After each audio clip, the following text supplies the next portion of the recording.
Pour l'exercice 65, on nous dit soit UN la suite définie pour tout n appartenant à grand N par UN est égal à n plus 1, entre parenthèses, puissance 2, plus moins 1, puissance n fois n. Première question, montrez que pour tout n appartenant à grand N, UN est supérieur ou égal à n puissance 2.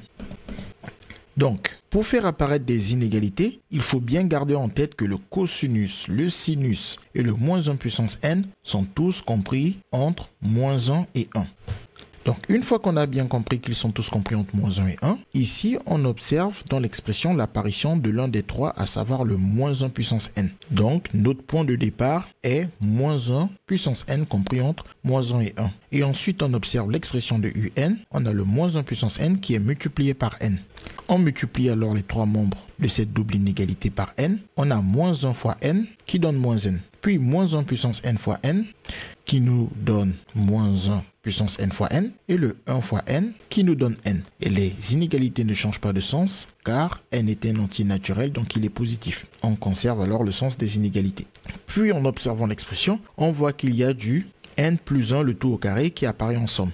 Donc, on va ajouter cette quantité à chacun des membres de cette double inégalité. On ajoute à moins 1, moins n, le n plus 1 au carré. Et pareil à moins 1 puissance n fois n, on ajoute aussi le n plus 1 au carré. Et on ajoute aussi le n plus 1 au carré à n.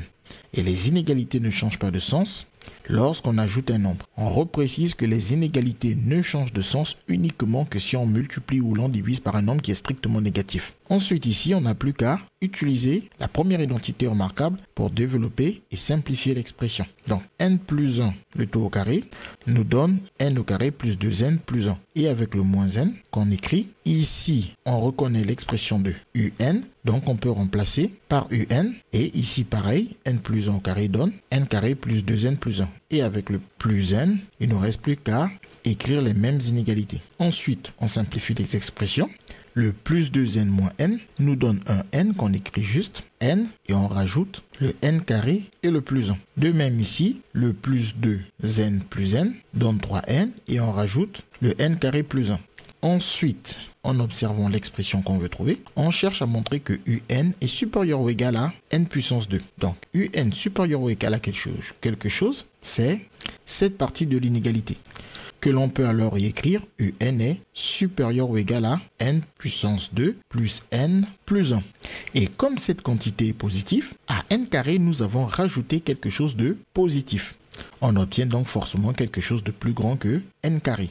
En effet, n positif donne n plus 1 supérieur ou égal à 1, qui lui plus grand que 0 donne n plus 1 plus grand que 0. Et en rajoutant n carré, on obtient n au carré plus n plus 1 plus grand que n carré. Il ne nous reste plus qu'à garder que la partie qui nous intéresse, à savoir le un supérieur ou égal à n carré. On précise qu'au passage, ici on a démontré que c'était strictement.